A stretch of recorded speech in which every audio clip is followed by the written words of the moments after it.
Everybody, thank you so much for tuning in. I have so much in store for you today. My name is Faven, and this is my pregnancy journey with my beautiful blessing, Miss Ayana Maksev. Ta-da!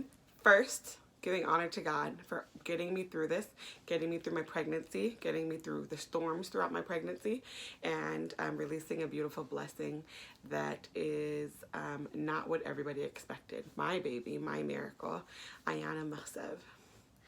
All right, let's get started. So I had posted a live video about a month ago on Instagram, and there were a lot of people that DM'd me that had been watching the video that I had posted in regards to my pregnancy journey and the things that are my plan within this journey of being on YouTube. So why I started YouTube was I am very much about getting our community together, the Eritrean community, the Eritrean youth. That's something that I feel like is my purpose here in life. That's something that God has driven me to. I interpret for labor and delivery moms. So I kind of feel like this was going to happen sooner or later. But the thing is, as long as I can remember, I've always prayed about being a mom. Bearing my own child, having my own child, raising my own child under God's word, of course, right? And so for a long time, that vision becomes very blurry, right? Because then the age continues to get older, the time continues to get longer, and then it's just like, man, when am I going to be a mom, right? But one thing I had to realize is it's all on God's time. And God's time for me was during one of the most challenging points of my life, okay? But God got me through it, right? God was able to put those people in my path through my storm that needed to be there in order to keep me strong, and it needed order to keep my vision clear in regards to what the end of what did I want to see at the finish line with my daughter. Okay, so let's get started. There's a lot of DMs that I'm not going to respond to because they're personal. There's a lot of things that I will speak on that I'm comfortable with, and there's a lot of things I won't speak on only because it's not meant for everyone to know, right? Sometimes in life, not everybody needs to know everything you're going through. But I will speak on my pregnancy, and I will speak on the key things that I think will help a lot of first-time moms, or even moms that have had kids before that are experiencing challenges, to understand that it will be okay, okay? All right, so one of the first people I want to give a shout out to, I don't know this man personally, but I am on his text message list, and I do listen to his podcasts and things quite often. That man is Trent Shelton, okay? One of the key things that he recently said in one of his podcasts was, my hardest time built my strongest faith. My hardest time built the most confidence in my life, okay? So for all of us experiencing this world with the pandemic and COVID, you guys know 2020 was the worst year for a lot of us, right?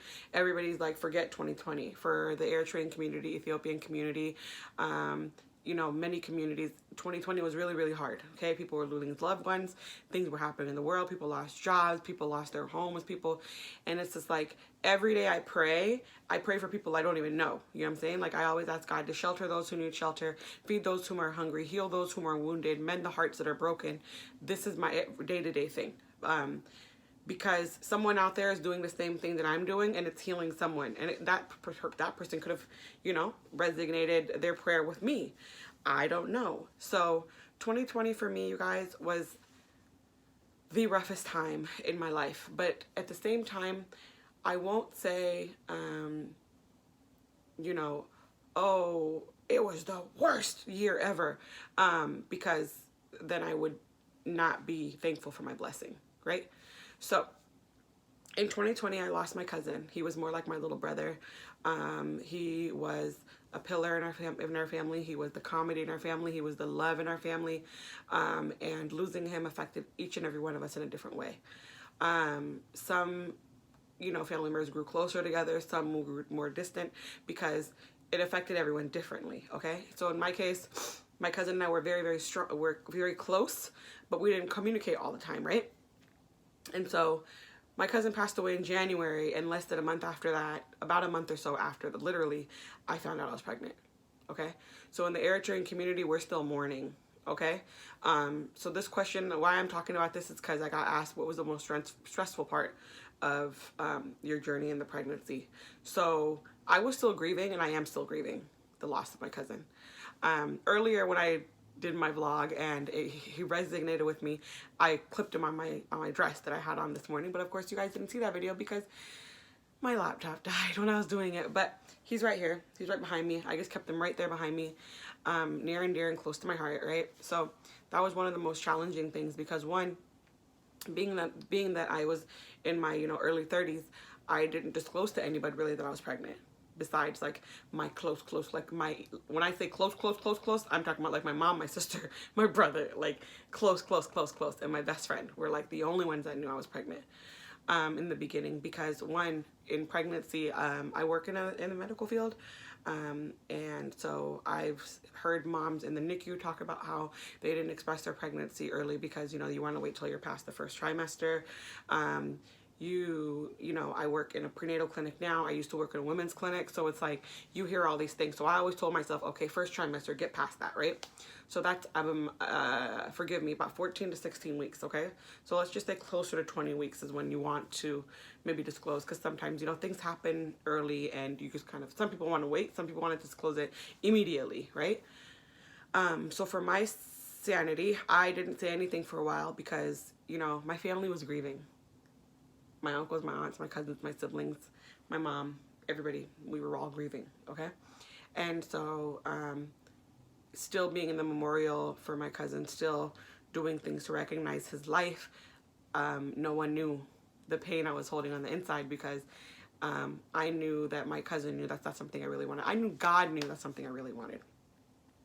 And I know that my cousins, many of them in heaven, protected my baby in my journey. So that was one of the first things I wanted to get over. And then the second thing was, what is something that made me stronger, is advocating for myself, fighting for my daughter's needs and for my needs. Being that I work in the medical field, I think I learned a lot, because a lot of the things that Ayana was diagnosed with, a lot of the things that the doctor said was happening to her, are things that I see at my job all the time, right?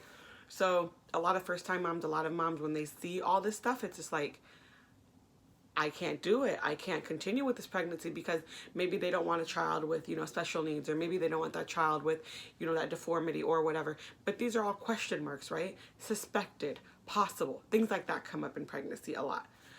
So with Ayana, there was a lot. Every single one of my appointments, something came up. Not happy things, okay? Something.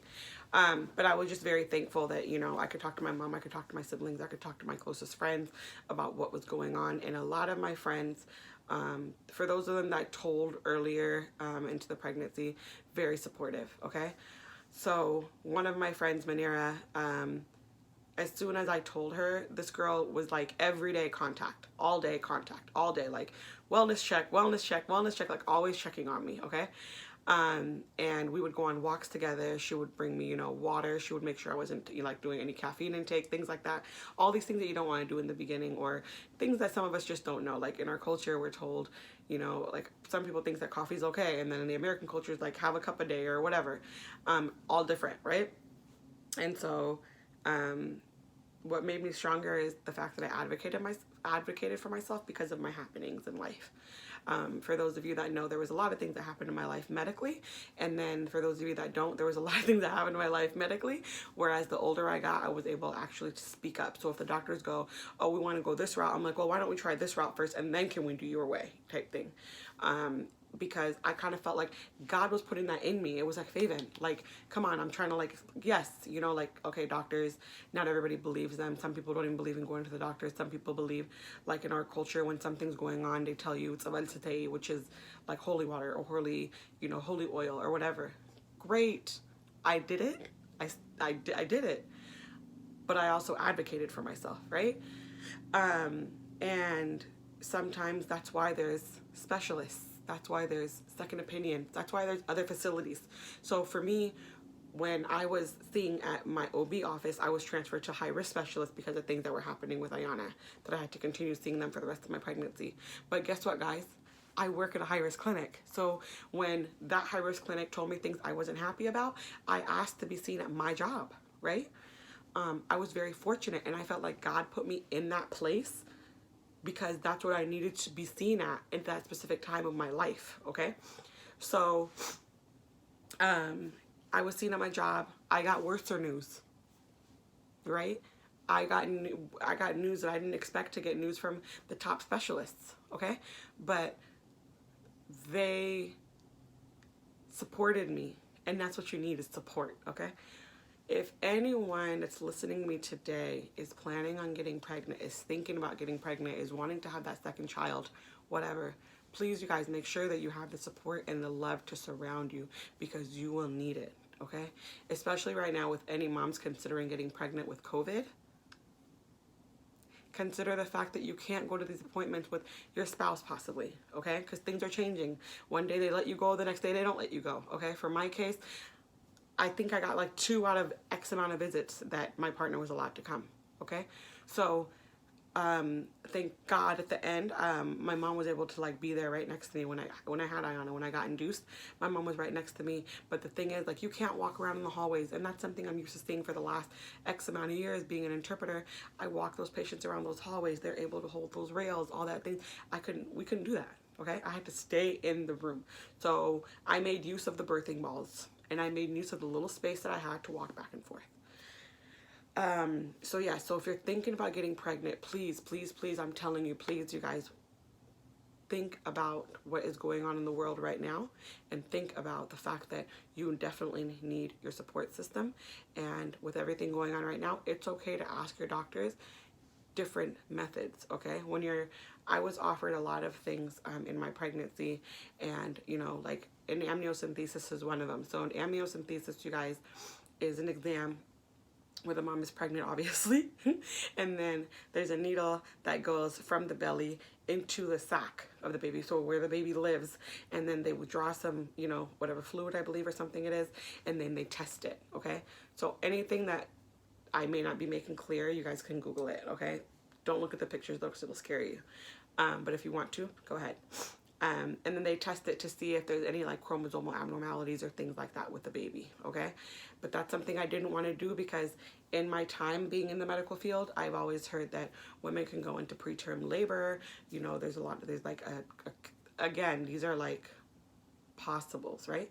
You can, there's fluid that could, like, you could lose some fluid that way, things like that. And so it's like, they do it through an ultrasound. So it's not like they're poking the baby. They're literally getting when they need and they get out. But with everything, there's a risk in any medical procedure, right? All right. So another one of the things that came up that I suggested last time was probably not a good idea for anyone who was thinking about getting pregnant is hookah, right? We had a conversation about hookah or shisha, whatever you guys want to call it, one of the two. So I mentioned that it's not healthy, and I know that a lot of our younger community does it, and even older community, for people that are outside in Europe or, you know, in the Middle East or whatever, our Eritrean family Habesha community. And I mentioned that it's not good for you because it's not, you guys. Like, think about it. All our life we grew up being told that cigarettes are bad for you. It's on the label, right? They say that cigarettes, secondhand smoke, is just as bad as smoking a cigarette, right? Marijuana, there's all these things that are said about it, and people go, well, marijuana is natural, but then there's a lot of synthetic stuff out there, correct? That aren't good for you because of the toxins that are in it. Hookah falls under that category. Vaping falls under that category, okay? So let's just say if you are a hookah smoker, or your spouse is a hookah smoker, or partner, or friend, or whatever, your roommate, okay, and you guys live, let's just say, an apartment together. If that person or yourself, okay, for me, I can't speak about myself because I don't do it. I've never done it, never touched it. I've been around it though, right? So if your spouse smokes hookah and you, like, let's just say you're in an apartment and it's continuous, let's just say every day. We won't even say how many times a day, every day, okay? Even if you're not physically in that space as the pregnant person, those toxins are there, okay? And what happens to those toxins? You consume them. Where do those toxins go? to the placenta. What is the placenta? The placenta is the baby's home, okay? So you always want the baby's home to be new and beautiful, to have the nice paint and the nice walls and all this space, because that's gonna be the baby's home for 9 months, 40 weeks plus, okay?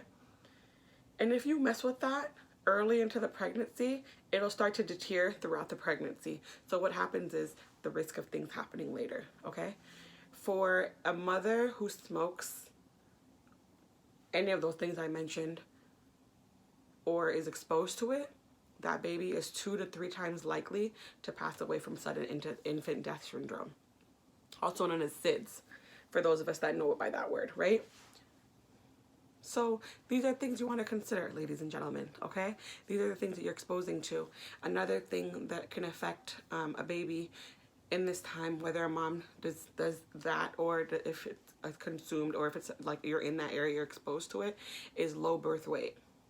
Babies born with pulmonary issues, so like asthma, wheezing, breathing issues, babies that need oxygen, things like that, okay? Another big thing is, like I mentioned, low birth weight. Low birth weight is because the baby wasn't getting the oxygen and the nutrients to the body because of the fact that the placenta was affected. The placenta is what I mentioned earlier, is that baby's home, correct? So that's one big thing. And if you guys don't believe me, I will try, I'm new with this YouTube thing, I will try to put the links down below in articles that you can read that prove it by specialists, by people that actually study this, okay? So ladies and gentlemen, if you or your partner are talking about having a baby, these are things that you want to start not doing as soon as possible to get your body ready for it, okay? Another thing that people brought up to me was diabetes, okay? If you are a type 1 diabetic or a type 2 diabetic, controlled or uncontrolled, you want to talk to your OB or primary care provider about, or you know, whoever you have as your provider, whoever you see for medicine, for your medical needs. You want to talk about things on how to control that blood sugar in order for you to have a baby, because when you are a diabetic, the one thing that can get affected is, you know, the baby's weight, C-section, preeclampsia, high blood pressure, things like that all kind of fall under the same, like, under umbrella. So these are things that you want to control. So it's not that some, you know, of people that were DMing me were saying, well, I can't even think about having a baby because I'm a diabetic. Not true. Not true. You just want to control it. You want to make sure that your body is as good as it can be in order for that baby to be as good as it can be, right? So those are things that you want to think about. So like, let's just say, you know, if you have a vehicle and you don't warm it up every day and you just drive on it on cold, you're not letting those oils and all those things in the engine warm up in order for it to flow throughly. So if you're, you know, just getting in the car and driving off, it's like that engine is cold and it's taking longer to do things. But if you know, are controlling your insulin and you're taking your medications and you're going on those walks and you're staying hydrated and you're eating the right foods, it's giving your body time to kind of let everything flow easily, okay? Don't know if my metaphor made any sense, but it made sense in my head when I said it out loud. So what I'm just saying is, you want to be able to give your body all the things that are healthy and give your body time in order for it to be right, in order for you to carry such a beautiful blessing, okay? So that was another key point. Gestational diabetes is also one that affects a lot of people in the Eritrean Habesha community, okay? Gestational diabetes can happen to someone that has no medical history, no family history of diabetes, nothing. But then it's just when you're carrying a baby, a lot of things are changing in our body, you guys. Like, we're 2 to 3 times more likely to get clots, especially African Americans, right? Because you're so like used to your body being in a certain way, and then when you get pregnant and like the more the body extends and your body changes, you're pressing up on those vital organs and things like that, and clots happen. So one of the key things about that is walking. Okay, if you're feeling any pain when you're breathing, any pain in your legs, any numbness or anything like that, something that you immediately want to talk to your doctors about. And sometimes it's just because of the pregnancy. Okay. So gestational diabetes is also a big thing because of the blood sugar in your body, your insulin intake, it tends to increase. And so sometimes what happens is in like your 20-ish weeks of pregnancy, there's a test called a glucola something. And you basically drink this like Tang. If you guys know what Tang is, like that orange powder that we used to drink with like mixed with water back in the day, way back in the day. But it's with like a lot of sugar. And so the whole thing of that is it's supposed to see what your blood sugar does within that hour, because you come back about an hour later and you get your blood sugar tested. And then if it's like at a certain number, they're not worried about it. But if it goes above, that's called gestational diabetes. Some women are okay with it. It just causes the doctors to want to closely monitor them, just because, you know, diabetes affects the baby in different ways. You know, the baby's heart, baby's lungs, baby's body, baby's structure, anatomy, things like that. So things that we want to look out for. And it doesn't mean that once you have gestational diabetes, it doesn't go away. Most women, as soon as they deliver and just kind of get back into their health and what they were doing prior, you'll be fine. They just monitor you, they check you after they have the baby, and then, you know, you're good to go. So with diabetes in general, there's a lot of things that are what's the word I'm trying to think of? I'm so sorry, you guys. Possibilities that might happen is, you know, preeclampsia.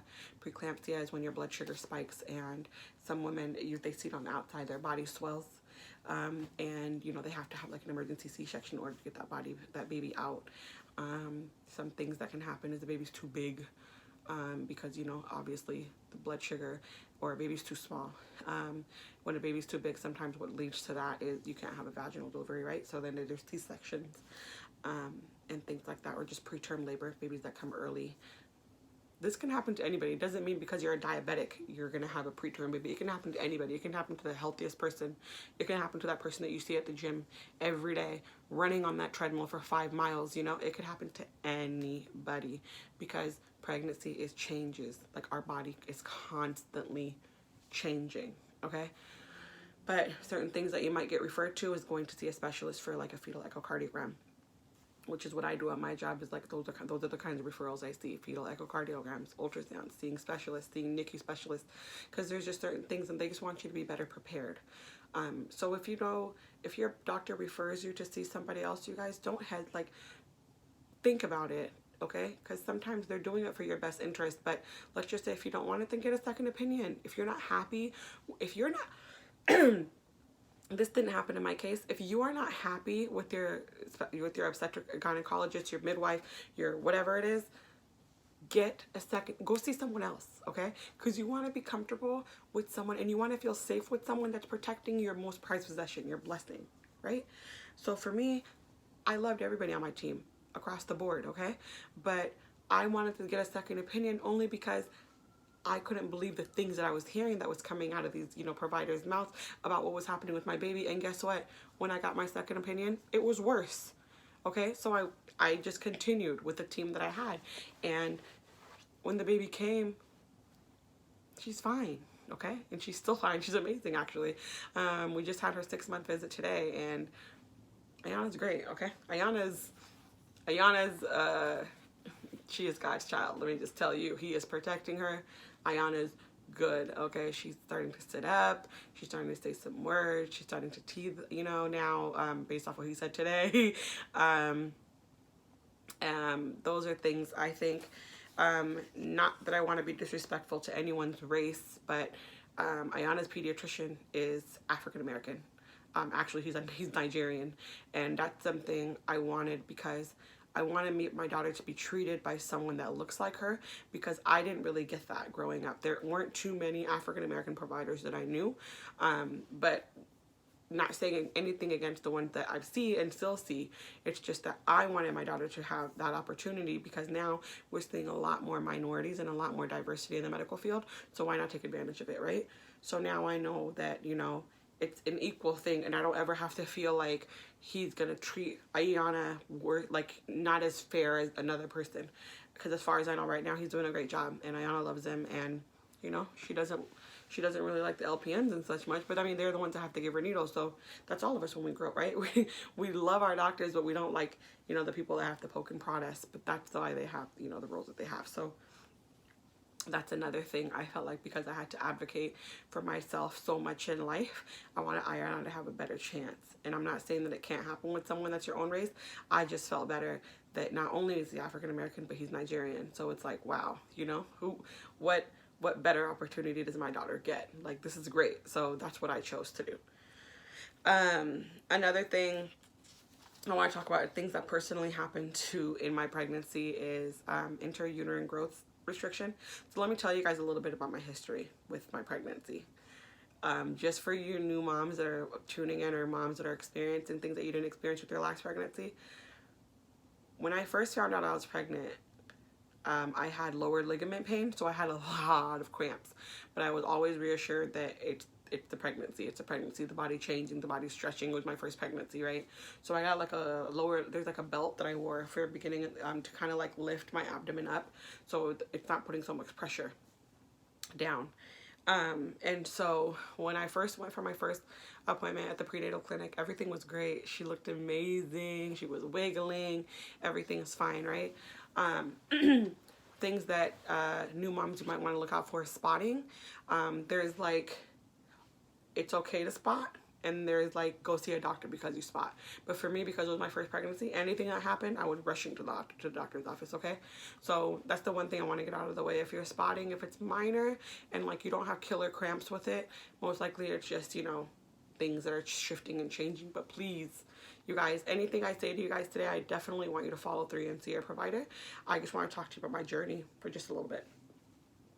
So my first prenatal appointment, everything was great, okay? I love my OB doc, okay? He's an amazing man that I was blessed with because of the people I know. It's not what you know, it's who you know. So I had an OB for a long time, and then things started happening later in life where I was just like, I wanted, you know, like, because of the people I knew, I switched over to another provider. And he figured out a lot of things for me in the short time that we knew each other.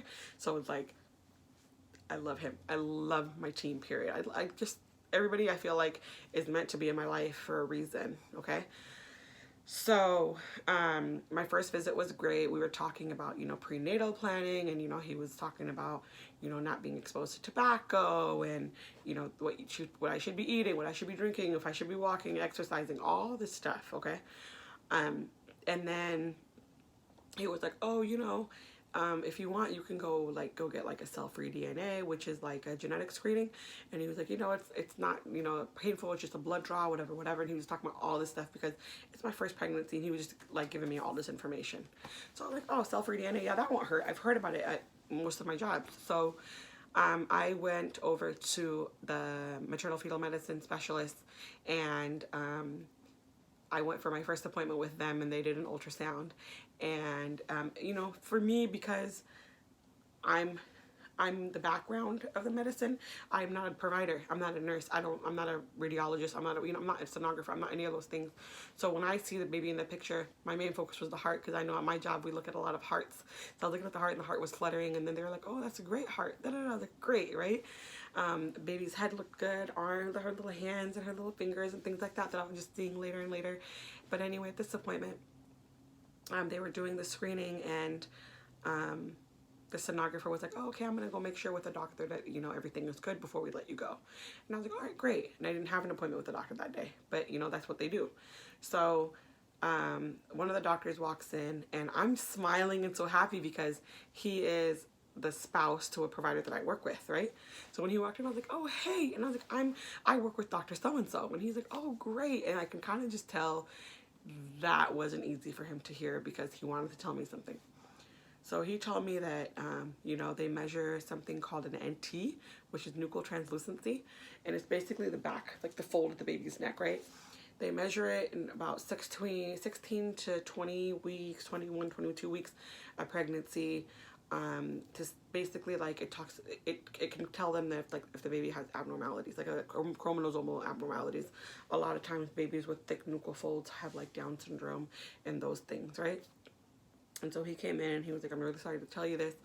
And I think, you guys, I think the number, again, I'm so sorry if I'm not getting this right, but I'm trying to go off of as much as I remember without looking at the paper. I believe it's 6 millimeters to like up, okay? So anything from 6 above is concerning to them, that there might be something going on with the baby, okay? But again, this is so early in the pregnancy, which is why some women, I think up until 24 weeks, you basically have that decision if you want to terminate the pregnancy or keep going, right? So earlier into the pregnancy, they let me know that was going on. And so I was so emotional, and he was like, do you want to go through with an amniocentesis? Do you want to get, there's another kind of less expensive procedure where they, they can check on the baby, and then there's cell-free DNA, which is probably one of the least expensive. So it's like a blood draw that they just do in your arm, and then they send the blood over to a lab, and then they test it. Another thing about a cell-free DNA is it can find out the baby's gender before you actually see it on the ultrasound, right? So I know one thing that I really wanted to do, because I'm the first girl out of 4 kids, so I have my 2 older brothers. It's me and my little sister. And I wanted to know my baby's gender, but I wanted to do a reveal. I didn't want to know. I wanted to be surprised. Alongside my family, we all wanted to like guess and all this stuff, right? So I was like, great. And I told them ahead of time, I was like, can you please put in the notes, I do not want to know the baby's gender. Because when they tell me the test, I didn't want them to like slip up. One thing I kept saying is, do not tell me the baby's gender. And so they're really, really, really, really good at that office and didn't tell me. But they did ask, are you sure you don't want to know? Because I think sometimes what happens is when you find out your baby has issues, let me just clear something up. Ayana was fine. Lord, thank God, right? She was good. Like, the test came back, everything was low risk. There wasn't any, Down syndrome or any of the other things that they test for with the cell-free. Now, cell-free DNA does not test for everything, okay? It just tests for like a category of things that some parents don't think they can deal with. A lot of parents can't deal with special needs kids, but again, it doesn't tell you everything. So just because on the cell-free it said everything was fine, things can happen, to babies later. Lord willing, it doesn't happen to Ayana, but I'm just giving you guys a little bit of information. And so they put the little thing in an envelope, and when I went for my appointment, and they called me actually because they knew I was really anxious, and they told me everything looks great, everything was low risk. She's like, are you sure you don't want to know the gender? I said, no ma'am. At my next appointment, I'm gonna pick up an envelope, I'm gonna give it to one of my friends. She said, okay. So there's that. So the NT screen was one of my scares, right? So then I went back for a follow-up a while later, and then they were doing an ultrasound, and I got the ultrasound. They had me wait in the waiting room because I had an appointment with a doctor that day, and then the doctor told another sonographer to grab me and take me back into the ultrasound room. So then they did the ultrasound, and there was something going on with the Doppler fluid. So the umbilical cord is connected, right? So then from the baby's supposed to get these nutrients that push nutrients and oxygen, all that push off the placenta, right? And so there was something going on with Ayana's where it was blocking. She wasn't getting everything she needed, so she was getting really distressed. And so they had the sonographer come in there, and then the doctor came in and told me that, Ayana, well, before they even told me, they had kind of explained, the baby's weight's a little smaller than we think, and this is happening and this is happening. And immediately in my head, I'm processing things that I've seen and I've read at my job, and I'm like, oh my goodness, my baby has IUGR. So when the specialist walked in, I said, does my baby have IUGR? Like literally before she could sit down, and she just took a deep breath and she said yes. And for me, I just broke, because sometimes what you think in your head is, well, what I was thinking in my head was, I work in this field. I see these things, okay? I've seen and I've heard women that have terminated their pregnancies because of this. Because there's mild IUGR and there's severe IUGR. And so I was like, oh my goodness, like, what did I do? And of course, what do you do? What do we do as moms? What do we do as nurturers? We blame ourselves, right? It's like, what did I do? What did I do? Like, what was it something I ate? Was it something I was supposed to? What is it? And so the doctor's telling me all these things, and she's asking me all these questions, in regards to what I'm exposed to, things like that. And I was being very honest with her. And so I knew it was something I didn't do. Okay, it wasn't my fault. And what I want to tell you mamas as well, it's not your fault. Okay, so do not blame yourself if you hear anything bad from the doctors. You're doing the best you can. You're being the best mom you can possible. Okay, so they obviously wanted to closely monitor me. But at this point, I wasn't going back to my OB doctor. At this point, I was stuck with maternal fetal medicine. I was stuck in the high-risk clinic, and that was it. I was going to be seen bi-weekly. They were going to do ultrasounds. They were going to do non-stress tests. A non-stress test is basically like the band that they put on the babies. I don't know if you guys watch TV, on the belly, and they have a little like circle things that look like hockey discs, hockey pucks or whatever, and they put them on top of them in certain areas where they can get the baby's heart, and they collect like the heart, I want to say the heartbeat and the activity, like to make sure the baby's like moving around and stuff, and you can hear it on the machine, and then you see like the heart rate go up and down. So they want to see like acceleration, they want to see, you know, like this nice little rhythm, but they don't want to see like the dip, you know, because that's not good. So Ayana was doing some dipping. So whenever that happened, guess what, guys? So guess what? I got admitted. I got admitted so early in my pregnancy for a few days. It was just a few days, but still it felt like forever, because you don't have anybody. So you're watching the few channels that a hospital allows you to watch. If you're lucky, you have your charger with you, so of course you can be on your phone. But it's COVID, so you have to sit in a mask, right? And you're talking to all these people, and everybody's giving you all this different information. And at one point, I remember I went to the doctor, and it was during the non-stress test. Ayana took a dip, and I got admitted, and they basically like started giving me magnesium and all this stuff to like basically, I forgot what certain things were, but one thing was to protect Ayana's brain if she were to be born prematurely. One thing was to protect her lungs if she were to be born prematurely, and there's side effects to it. One of them, you have to get it done twice within 24 hours, and so they did that the first time, right? And so I was like, man, like, and of course, you know, when you're alone, you're very deep in thought. What I wanted to say to a lot of mamas, or, you know, ladies, men, women that are, you know, thinking about introducing a baby into their life, please think about your mental health, okay? And if you need to talk to someone, okay? I'm actually offering, if anybody wants to talk to me, you guys can DM me, my social media platforms on Instagram, Facebook. You guys can DM me, you know, like maybe we can switch numbers or things like that. I don't want, especially you pregnant women that are doing it alone, please don't ever feel like you're alone, okay? Because as much as I had my village, I want to be a part of yours. I want you to be like safe to talk to me, and I want to be safe to explain my things to you, okay? So when I was in the hospital, there was a lot of thought, but I was very thankful for my sister, my mom, my brother, and my closest friends that were texting me, calling me, checking on me, because to a lot of my family that didn't experience this or nor seeing it with other family members, it was very concerning, right? It's like, what's going on? The baby's too little, things like that, okay? But for me, I was scared because for me, she was too little. She wasn't even 24 weeks yet. So I was like, oh man, because 24 weeks is where they say the viability. So like the likelihood of the baby surviving is after 24 weeks, okay? For a lot of my close family or friends that are listening to me talk about this today, it's going to be really hard because I share when I want to share, and I'm very private when I be very private. And in my pregnancy, I was very private, because, I mentioned in the beginning of the video, my family was grieving. We were already going through a lot, right? And so being in the hospital room by myself, you know, but then of course the team knew that I worked for a specific group. We worked together, so I felt like they collectively took care of me better. Again, okay? I'm just talking about my experience, my truth, okay? So I'm not here to offend anyone, but I felt like as an African American sometimes, not sometimes, all the time, we have to kind of like fight a little harder, right, to kind of get our point across or to get that care that we need. And I wanted to make sure that not only did I get the care, but Ayana had a fair chance, okay? So that was that, okay? I got admitted after my reveal, so I knew it was Ayana. My sister actually, that was another question that came up. Who named her? Where did that name came from? My sister Bana picked the name Ayana. I fell in love with it because I love my ayay, my mom's dad. God rest his soul. He passed away close to 6 years ago now, and we called him ayay, as a lot of people do to the elder, like grandfathers and such. We called him ayay, and so when my sister said Ayana, and then she told me the meaning behind it, which means God answered her, I was like, it's perfect, and it just stuck. Everybody in my family loved it, right? So Ayana. And then her middle name is Naxeb, which means it's like a prophet, like you profited something, like, you know, that's a blessing, right? So she's our blessing, so it's Ayana Naxeb.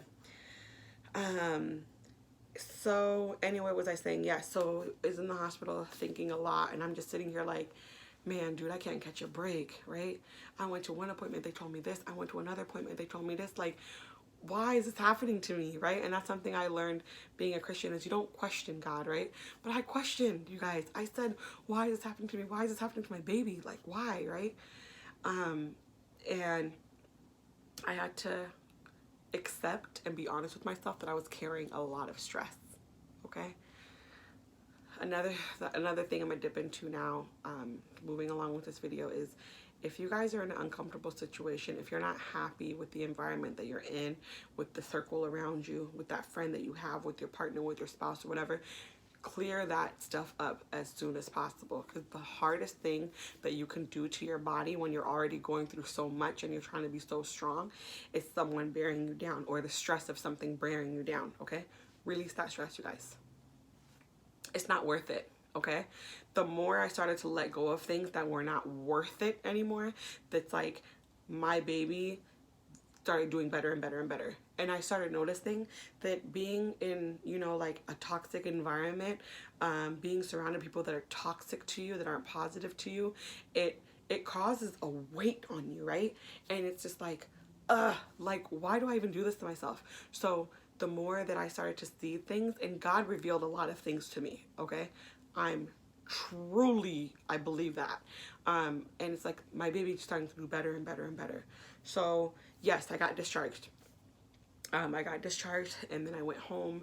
I was working from home because of COVID, and I fell under the high risk category because I was pregnant. I worked from home for a few months until I just couldn't anymore, because I was like, I need to see people, right? I couldn't go to the grocery store. I couldn't go to work. Like, I'm just like, man, this isn't fair, but I know that it's for the safety, right? I couldn't have people over because, you know, I had to be safe.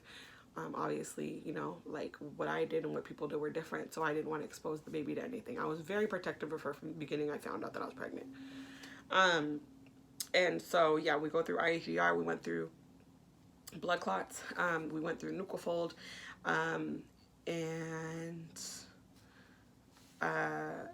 yeah, so then later into the pregnancy, I got admitted again because Ayana took another dip. And so basically what was happening with her, I think if I want to say this correctly, was she was so small, and the umbilical cord, you guys, the umbilical cord is long, okay? So she was wrapping herself in it, like when she would like tumble and things like that, right?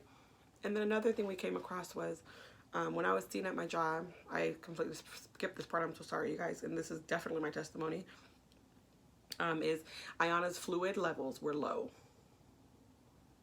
Yes, so at first I got the nuchal fold, and then I got her umbilical cord wasn't working properly, and then I got the placenta was being deficient, so this is the baby's home wasn't working correctly, and then you know you're dealing with outside life and stress and toxicity with other people or things or happenings in life. And this is my thing, is I've always grown up saying, don't ever let your happenings control your happiness, right?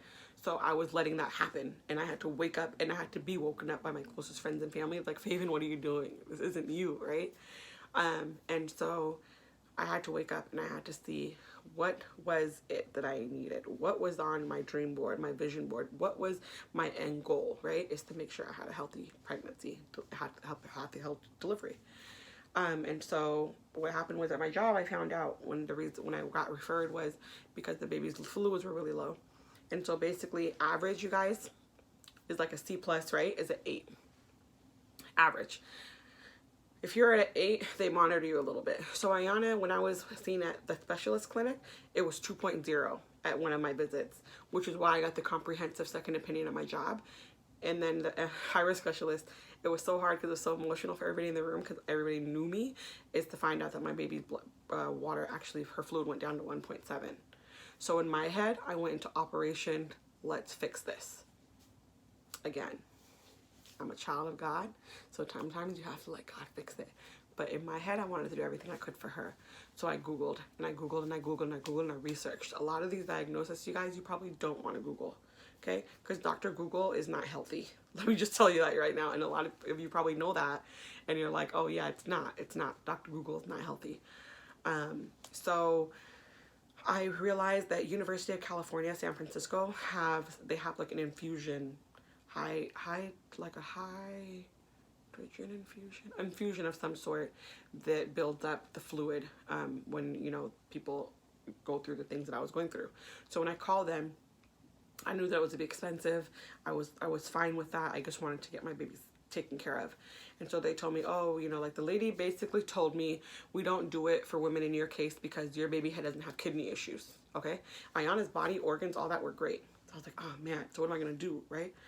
So I'm being told by providers and I'm being told by different people that have experienced it. Once you have low fluid, you have low fluid. It doesn't go up. Right. So I just prayed. I prayed and I prayed and I cried and I prayed and my family was praying. I had my grandma praying for me back home in Eritrea.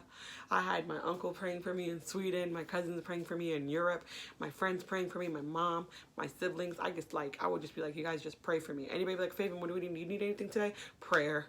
You know, like Manira would hit me up, be like, hey, Faven, do you need a coffee today? What can I get you? You can get me a cup of prayer, like prayer, okay?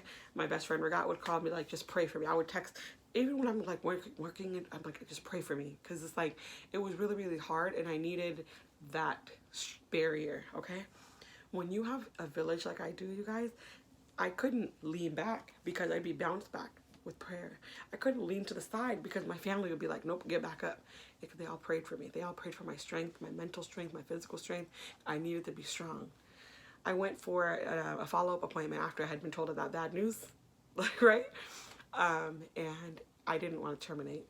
That was one thing. I was like, I'm not terminating. And even the NICU attending was telling me all these things that are going to happen if the baby's born here, you know, the likelihood of the baby not making it during this week, da da da da. And I was just like, termination was something that came up and I was like, I don't want to, right? And so I went back for a follow-up appointment and the baby's fluids went up. This is my testimony, believe it or not, ladies and gentlemen. Her fluid went up to about 8, okay? And they were like, wow. Like, so then we went for another 2-week visit. She was doing really good on her tests. Ayana was very shy. She's a very modest young lady. So even when they were trying to like prove like she was a girl after I knew it, it was like she would cross her legs. She would do the cutest little things, right? Stick out her tongue, put her finger in her mouth, you know. And I had a sonographer that was so sweet. Right before she left, that place that I was being seen at, she did a 3D ultrasound for me of Ayana. So I could see her nose and her eyes, and it was like, and I sent it to my siblings, and it was like, you guys, I have a whole human. I'm carrying a whole human in my body. Like, I Faven, had a whole human in my body, right? And so, you know, there was a certain time where she did another one of those dips, so I had to get back, and I got admitted for 5 days. And when I tell you I was an active admit, boy, I didn't need really anything from the nurses. You know, I could order my food by myself. They would come give me my the medicine I needed. They would check my blood pressure every once in a while. But I love taking showers. That's something I got through being stuck in a hospital by myself and I couldn't do anything. I just took showers. I would take 2-3 days. Like, the water was very calming. So, you know, they just made sure that they had to like cover up my IV site and stuff like that. But that's what I did. And I watched a lot of Netflix. I got through a lot of series in my pregnancy and during my maternity leave as well. But, and so, yeah. So her fluids were going up, up, up, up, up, up. And the doctor asked me one day, he's like, Faven, what are you doing differently? And I was just like, I'm just doing better for myself. I'm putting myself in a better environment.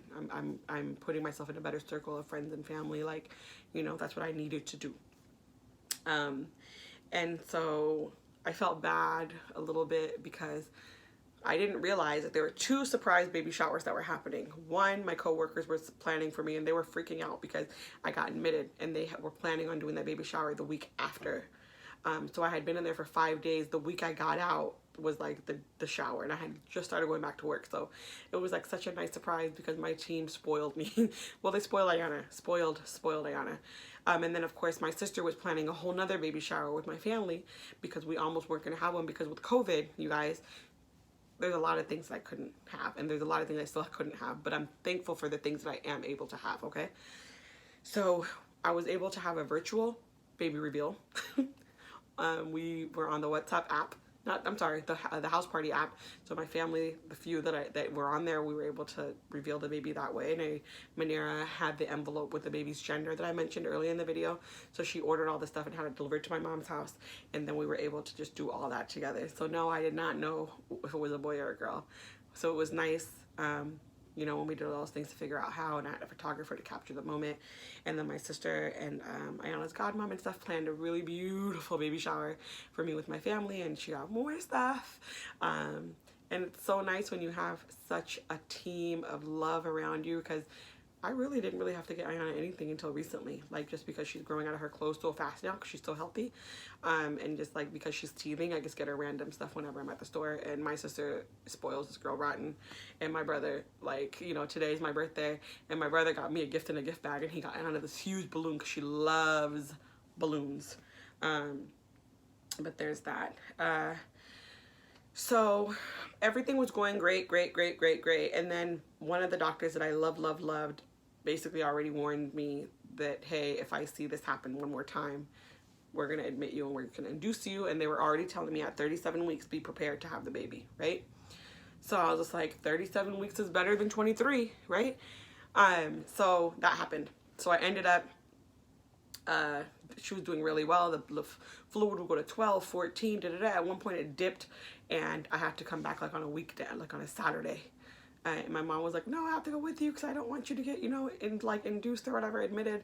So she went with me, and they kept me there for a few hours, and they just made sure Ayana was moving and things the way that she should, because her fluid took a little dip, but then it went right back up like the next day. Literally the next day. It was like 5, and then the next day it was like 8. And so there's these pockets when they... So I guess I should explain this whole fluids thing. When they do an ultrasound for a baby, they have these pockets, like this space, like, let's just say like maybe like behind her back or by her arm or by her face. They measure these pockets, and so basically it needs to be, you know, at that number that they want it to be. They also do a biophysical exam where you need to get like, I think like an 8, it's like an 8. So Ayana was getting 8 out of 8 on all her biophysicals. She was breathing, which is what they check. It's so interesting to see these things. She was moving, you know, everything was doing good. They check her mouth very closely, like her nose to her mouth, about breathing. They do all this, you guys, blinking, all these things. It's so nice. It's like, oh my God. So they were checking all those things for her, and she was striving. And then towards the end, she started showing a little bit of like distress. So they were like, all right, yep, you're getting induced, okay? So I got admitted on Thursday, September 24th at about 8 something at night, and then they started, they do all different things. So there's, I forgot what it's called, Miko, it's a short name for it, but it's like this pill that they, you know, put up, and it's supposed to soften up your cervix in order for that procedure to start with induction. They have like a catheter balloon that they put up there that's really painful. They did that in order to like basically get your cervix a little open before they start the medication. That's one option. Then they have that, and then of course you have Pitocin, which is the medicine that they go through your IV to induce labor. And so we experienced all of this. I was team I don't want an epidural, because I wanted to try to do it as much as I can. So my mom was very supportive. Again, like I mentioned, you couldn't leave the room.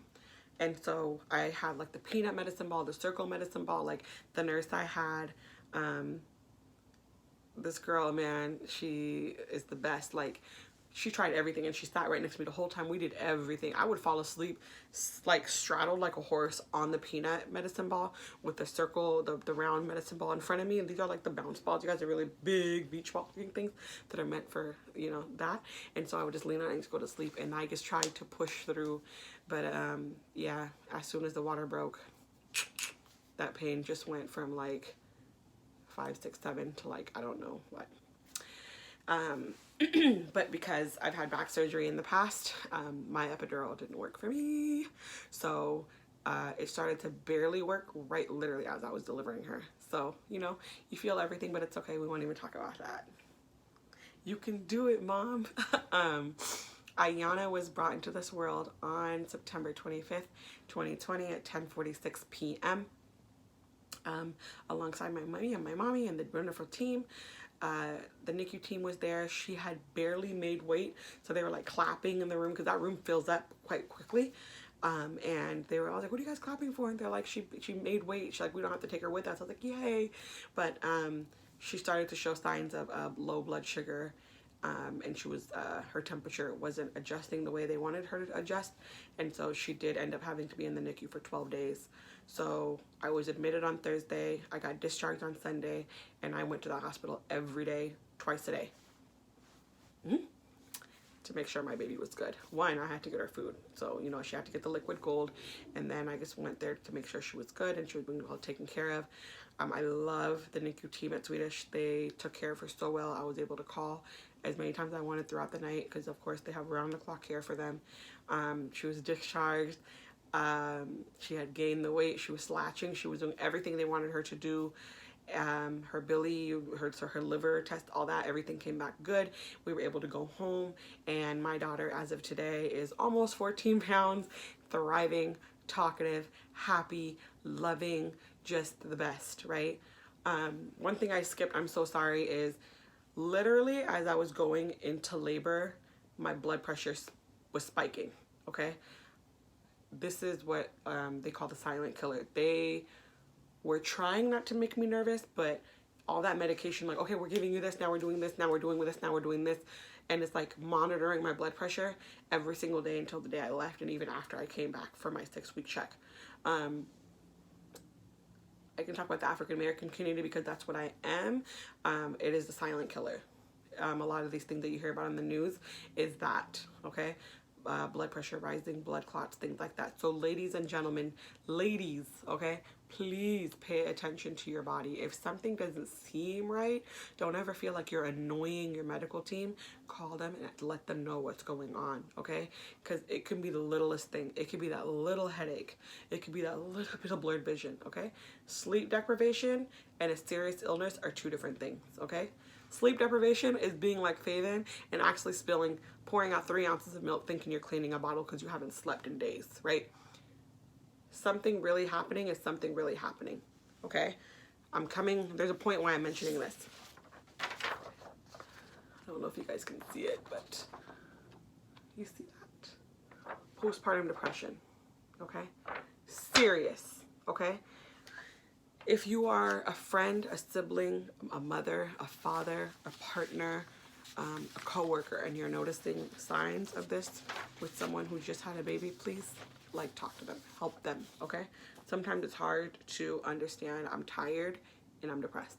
I'm crying because I'm tired, or I'm crying because I want to throw my baby on the floor, is what a cousin of mine mentioned to me earlier, is that's what happens to some people, which you wouldn't think, right? It's like, you just carry this baby, now what's going on? But that's what it is. Do you want to think about, because 1 in 7 women experience postpartum depression, okay? In America, they control that. They talk about that. From even now when I go to Ayana's appointments, they still ask me, how are you feeling on a scale, because they just want to make sure that, like, I'm good. They don't take your child away if you're depressed, you guys. They want to be able to help you, okay? So if you're feeling depression in your pregnancy, if you're feeling depression afterwards, speak up, because you want to be the best you in order to be the best mommy, right? And it does affect men as well. So just communicating and just being there for your village, be there for your circle.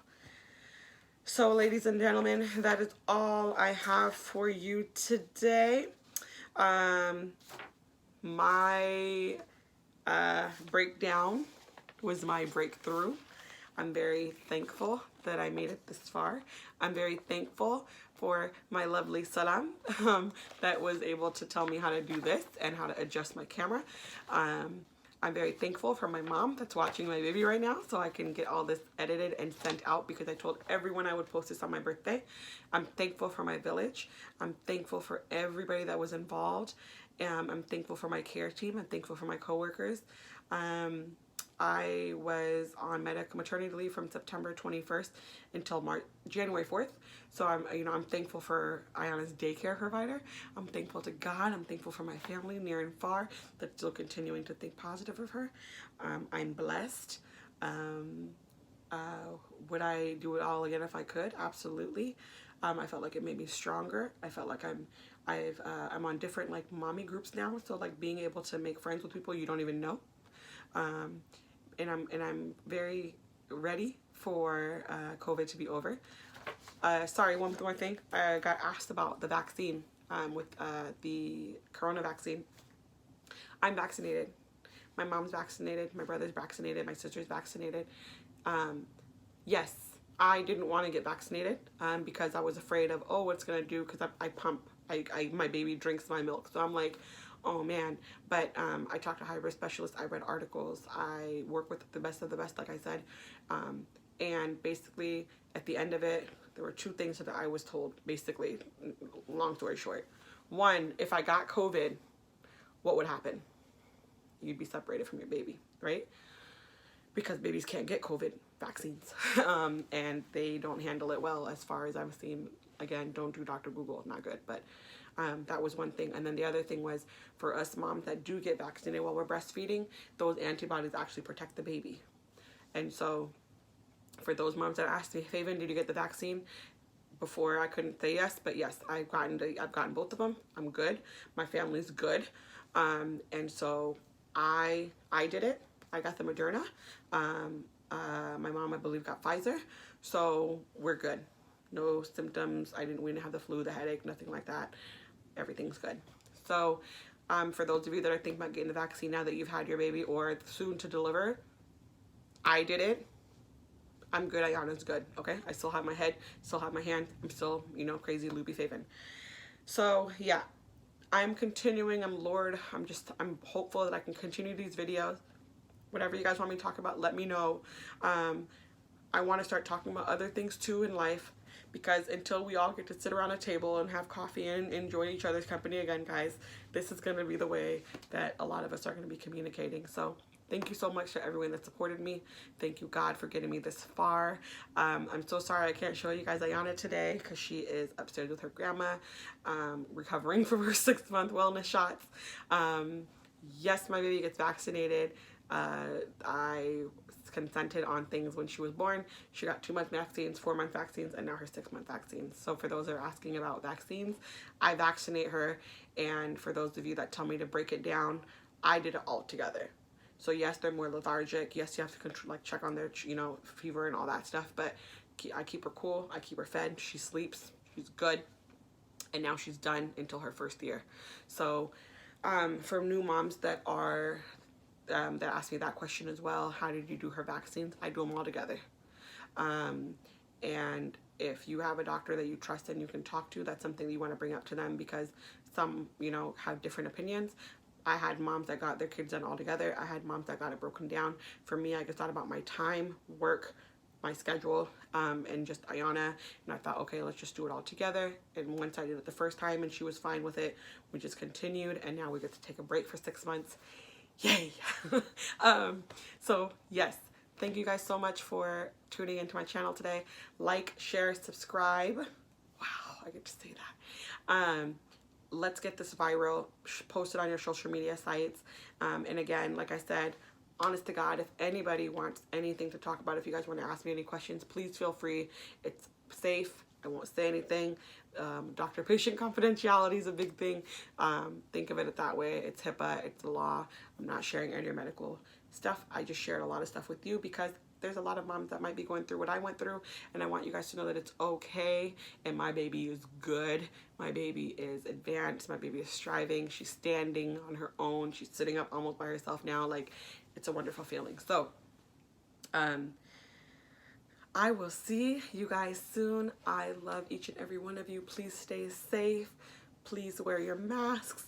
Please just be happy people, and let 2021 be a lot better than 2020, and let the years moving forward get better. Okay? All right, you guys. Bye.